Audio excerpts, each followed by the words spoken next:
হাট পড়লে পরে ফোনটাও যাবে, তুইও যাবি।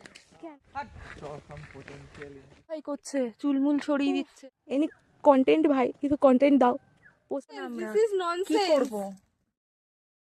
এই এত বড় ভুলটা আমরা কিভাবে করে ফেললাম? হ্যাঁ, অনেক বড় ভুলই করেছি বটে। সময়টা ছিল ডিসেম্বর মাসের, আর ঘুরতে গিয়েছিলাম আমরা বেলপাহাড়ি। এই বেলপাহাড়ি জায়গাটার বিষয়ে তোমরা অনেকেই হয়তো জানো না। এটা ঝাড়গ্রাম স্টেশন থেকে 40 থেকে 45 কিলোমিটার ডিস্টেন্সে। অফবিট একটা রিমোট এরিয়া, খুব শান্ত আর সবুজে ঘেরা একটা গ্রাম। বেলপাহাড়ির সমস্ত ডিটেলস নিয়ে আমি না হয় পরে একটা ভিডিও বানাবো। এখন আসি আমরা যে বড় ভুলটা করেছি সেটা আসলে কি সেই কথায়। বেলপাহাড়ির মেইন আকর্ষণই হলো গাদ্রাসিনী পাহাড়। আর এই পাহাড়ের ওপর থেকে পুরো জায়গাটার ভিউ জাস্ট অসাধারণ লাগে।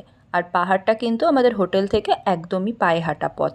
মেইন প্রবলেমটা হয়েছে হাওড়া থেকে সেদিন আমাদের ট্রেন ঝাড়গ্রাম পৌঁছাতে লেট করেছে প্রায় 1.5 থেকে 2 ঘন্টা। এরপর আমরা গাড়ি করে হোটেল পৌঁছাতে বেজে যায় ভোর 4টেরও বেশি। আমরা প্ল্যান করেছিলাম রাতে আর ঘুমাবো না, ভোর 5টায় বেরিয়ে আমরা গাদ্রাসিনীর উদ্দেশ্যে রওনা দেব। কিন্তু এত রাতে হোটেলে ঢোকার পর খিদে আর ঘুম দুটোই পেয়ে গিয়েছিল। ঘুম ভেঙে উঠে দেখি 6টা বেজে গেছে। এরপর তাড়াতাড়ি ফ্রেশ হয়ে তৈরি হয়েই বেরিয়ে পড়ি। বাইরে তখনও ঘন কুয়াশা আর মারাত্মক রকমের ঠান্ডা। পাহাড়ে ওঠার মেইন রাস্তা অবধি পৌঁছাতে প্রায় 30 মিনিট মতন হাঁটতে হয়। আর এই পাহাড়ে ওঠার রাস্তা কিন্তু কোনো নর্মাল রাস্তা না বা ঢালাই রাস্তা না, বলতে গেলে সেইভাবে কোনো রাস্তাই নেই। ছোট ছোট নুড়ি পাথর আর মাঝে মাঝে বড় পাথরের চাই, এর ওপর দিয়েই উঠতে হবে। রাস্তাটা প্রচণ্ড খাড়া আর উঁচু। এই রাস্তা দিয়েই পাহাড়ের মাথায় ওঠা যাবে, আর চারপাশে আছে শুধুই জঙ্গল। একটু অসাবধান হয়ে পা হড়কালেই একেবারে গড়িয়ে যাব। তো আমরা আগেরবার অন্য একটা রাস্তা দিয়ে গিয়েছিলাম, সেটায় পৌঁছানোর আগেই আমরা এই রাস্তাটা দেখতে পাই। ভাবলাম যে শর্টকাট, তো আমরা এই রাস্তাটাই ধরার প্ল্যান করি।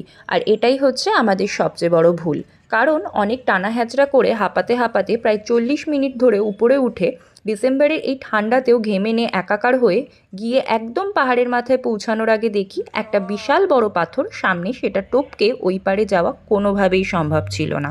তাই অনেক আশা নিয়ে ওপরে উঠে নিরাশা নিয়ে নেমে এলাম। ভেবেছিলাম অন্য রাস্তা দিয়ে আবার উঠব, কিন্তু সবাই এতটাই টায়ার্ড ছিলাম আর খিদে পেয়ে গিয়েছিল, তাই সেদিন আর যাওয়া হয়নি। হোটেলে এসে ব্রেকফাস্ট করেই সব টানা ঘুম দিয়েছি। পাহাড়ের মাথায় উঠে ভিউ দেখার আশা মনেই রয়ে গিয়েছিল আমাদের।